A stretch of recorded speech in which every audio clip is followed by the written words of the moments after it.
goes down or up. जैसे जैसे ऊपर जाते हैं प्रेशर कम होता जाता है. ओके, तो लाइक वी विल इमेजिन कि हाँ थोड़ा सा हेडेक होता है, vomiting because of tension, then fatigue, tiredness. Okay, these are the initial symptoms. So usually they are controlled by either paracetamol or Diamox. We will talk about Diamox later on. Why? So then, suppose we took paracetamol, he took ondansetron and Panto.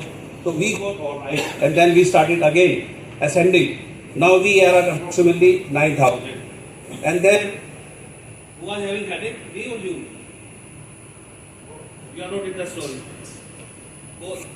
I was having headache.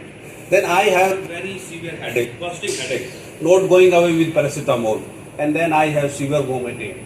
Okay, so now there are chances that I could be having high altitude, or now he is having severe breathlessness, so he could be having high altitude pulmonary edema.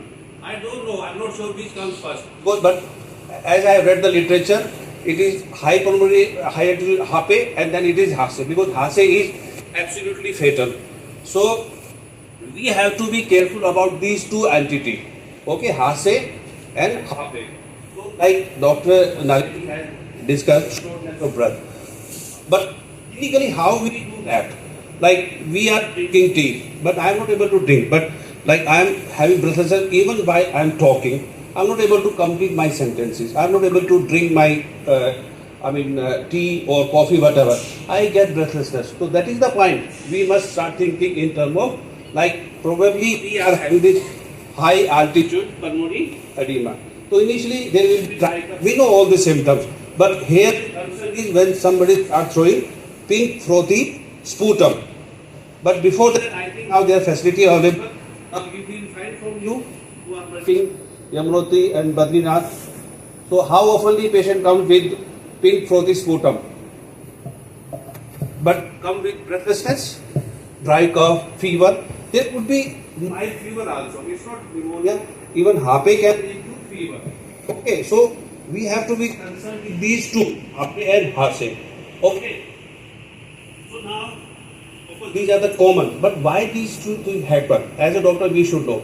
So if we talk about physiology, so our blood to the brain is auto-regulated with the baroreceptor and the brain stem. So these two things we have to keep in mind. The carotid baroreceptor, the sensor, and the brain stem, and the kidney. So they maintain our pH, and this is how our ventilation is controlled. So as we ascend higher up, what happens? We hyperventilate because there is less oxygen. We have to have more breathing to get same amount of oxygen. So that's a natural phenomenon we have, hyperventilate. But when we hyperventilate more, what happens? The carotid sensing goes off. The brainstem start stop responding. So what happens? We hyperventilate, we wash out carbon dioxide.